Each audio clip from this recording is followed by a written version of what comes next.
Hey y'all, today I'm at Spring Place Cemetery to visit the graves of a local doctor and his family. Dr. Lafayette Bagwell had moved to the town of Spring Place just 6 years prior to the day when the most horrific tragedy would occur. But let's start at the beginning, when Dr. Bagwell met his wife. They married on December 18, 1892, and then moved to Spring Place the next year.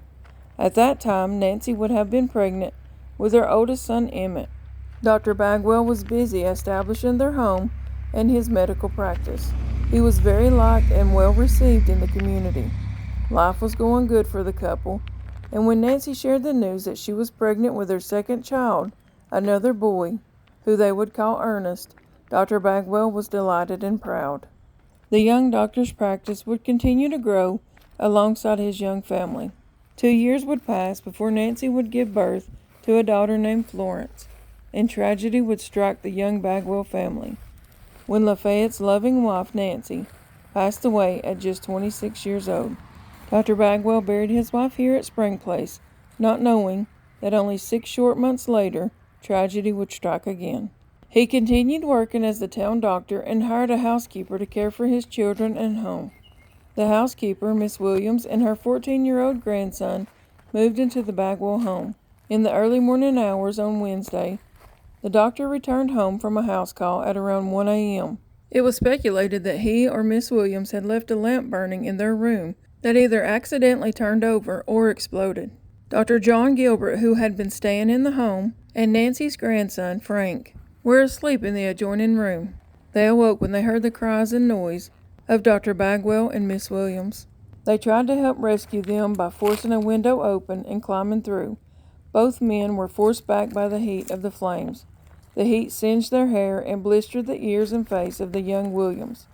They got out and sounded the alarm of fire at about 2 a.m. The whole community turned up to help fight the blaze, one bucket of water at a time. Seeing that it was too late to save anyone else in the house, the community worked together to keep the flames under control. They worked for over an hour to protect the adjacent properties. And as soon as it was possible to get closer to the coals at the part of the house where they could retrieve the bodies of Dr. Bagwell, Miss Williams, and the children, the anxious workers gazed upon the heartbreaking sight. Just inside the window, inches from safety, lay the charred remains of Dr. Bagwell and Miss Williams, and underneath them were the charred remains of the 3 beautiful children, Emmett, age 6, Ernest, age 3, and baby Florence, age 6 months. The love for the children was evident because Dr. Bagwell and Miss Williams used their own bodies to shield the children in a final attempt to protect them from the flames. Grown men were brought to tears at the sight of the small bodies tucked in under the bodies of their loving father and babysitter. The bodies had been blackened and burned beyond recognition. The only body that was able to be identified was baby Florence.